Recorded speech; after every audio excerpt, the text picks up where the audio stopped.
दोस्तों स्वागत है बुद्धि के इस वीडियो में। बुद्धि यानी इंटेलिजेंसी। बुद्धि को तीन पक्षों में रखा गया है। कौन कौन से पक्ष हैं? कार्यात्मक पक्ष, संरचनात्मक पक्ष, क्रियात्मक पक्ष।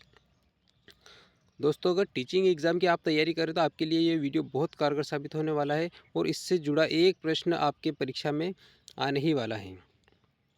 तो बुद्धि को तीन श्रेणियों में रखा गया है। कौन कौन सी? सामाजिक बुद्धि, स्थूल बुद्धि, अमूर्त बुद्धि। सामाजिक बुद्धि वाले व्यक्ति कौन कौन होते हैं? जैसे राजनेता, समाज सेवक, दुकानदार, व्यापारी। ये लोग समाज की सेवा करते हैं, इसलिए ये लोग कई में आते हैं, सामाजिक बुद्धि के अंतर्गत आते हैं। स्थूल बुद्धि यानी कि मूर्त बुद्धि भी कहा जाता है इसको। इसमें यंत्रों की सहायता से काम करने वाले जैसे इंजीनियर, कारीगर, ये लोग स्थूल बुद्धि के अंतर्गत आते हैं। कौन से? स्थूल बुद्धि के अंतर्गत आते हैं। बात करते हैं अमूर्त बुद्धि के बारे में। अमूर्त बुद्धि वाले कौन कौन होते हैं? शिक्षक, वकील, डॉक्टर, वैज्ञानिक, कवि। ये लोग किताबी ज्ञान रखते हैं, इसलिए अमूर्त बुद्धि के रूप में आते हैं। किताबी ज्ञान वाले लोगों को अमूर्त बुद्धि के रूप में देखा जाता है। और यंत्रों की सहायता से काम करने वाले लोग स्थूल बुद्धि के अंतर्गत आते हैं। और जो समाज की सेवा करते हैं वो सामाजिक क्षेत्र में आते हैं। बात करते हैं वंशानुक्रम एवं वातावरण दोनों के अंतर्क्रिया से बुद्धि को निर्धारित किया जा सकता है। अब बुद्धि की परिभाषाओं के बारे में बात करेंगे तो बुद्धि की डेफिनेशन कुछ इस प्रकार से है। टर्मन ने क्या कहा है बुद्धि के बारे में? टर्मन की परिभाषा देख लीजिए। बुद्धि अमूर्त विचारों के संदर्भ में सोचने की योग्यता है। टर्मन के अनुसार बुद्धि अमूर्त विचारों के संदर्भ में सोचने की योग्यता है। कॉल्विन के अनुसार यदि व्यक्ति ने अपने वातावरण से संबंधित स्थापित करना सीख लिया है तो यह सीख सकता है, उसमें बुद्धि है। थार्नडाइक की परिभाषा क्या है? थार्नडाइक का कहना है सत्य या तथ्य के दृष्टिकोण से उत्तम प्रतिक्रियाओं की शक्ति ही बुद्धि है। क्या कहा है? सत्य या तथ्य के दृष्टिकोण से उत्तम प्रतिक्रियाओं की शक्ति ही बुद्धि है। चलते अगली परिभाषा पर। हेनमान के अनुसार बुद्धि में मुख्य तत्व होते हैं ज्ञान, क्षमता एवं निहित ज्ञान। हेनमान की परिभाषा क्या है? बुद्धि के मुख्य तत्व कौन से? ज्ञान की क्षमता एवं निहित ज्ञान।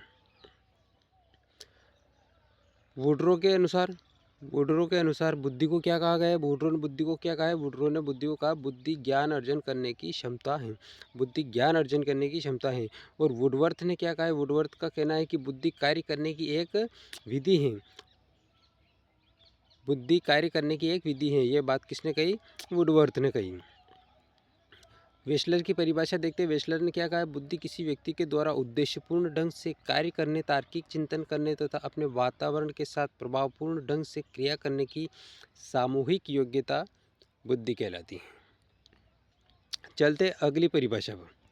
अगली परिभाषा रॉयबर्न की है। रॉयबर्न बुद्धि को क्या कहा है? रॉयबर्न ने कहा है कि बुद्धि वह शक्ति है जो हमें समस्याओं का समाधान करने और उद्देश्यों को प्राप्त करने की क्षमता देती है, बुद्धि कहलाती है। रायबर्न की बहुत अच्छी परिभाषा है। बुद्धि वह शक्ति है जो हमें समस्याओं का समाधान करने और उद्देश्यों को प्राप्त करने की क्षमता प्रदान करती है। अगली परिभाषा पिंटर ने क्या कहा है? जीवन की अपेक्षाकृत नवीन परिस्थितियों से अपना सामंजस्य स्थापित करने की व्यक्ति की योग्यता ही बुद्धि है। इसी प्रकार स्टर्न की परिभाषा में बात करते हैं तो स्टर्न ने क्या कहा बुद्धि के बारे में? तो बुद्धि के बारे में स्टर्न ने कहा है बुद्धि व्यक्ति की वह सामान्य योग्यता है।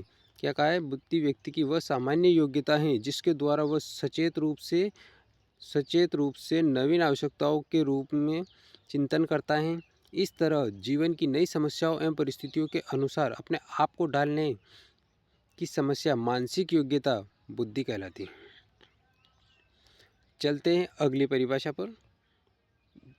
देखो वीडियो समाप्त, ये सारी परिभाषा देख ली अपनों ने। अब दोस्तों अगर वीडियो अच्छा लगा है तो लाइक कीजिए और चैनल पे नए तो प्लीज़ चैनल को सब्सक्राइब कर लीजिए और वीडियो को ज़्यादा से ज़्यादा अपने दोस्तों में शेयर कीजिए ताकि हर व्यक्ति जो टीचर एग्ज़ाम की तैयारी कर रहा है, चाहे वो किसी भी स्टेट से हो, ये वीडियो उसके लिए बहुत ही हेल्पफुल होगा। तो दोस्तों प्लीज़ नए हो तो चैनल को सब्सक्राइब कर लीजिएगा। मिलते हैं अगले वीडियो में, तब तक के लिए बाय।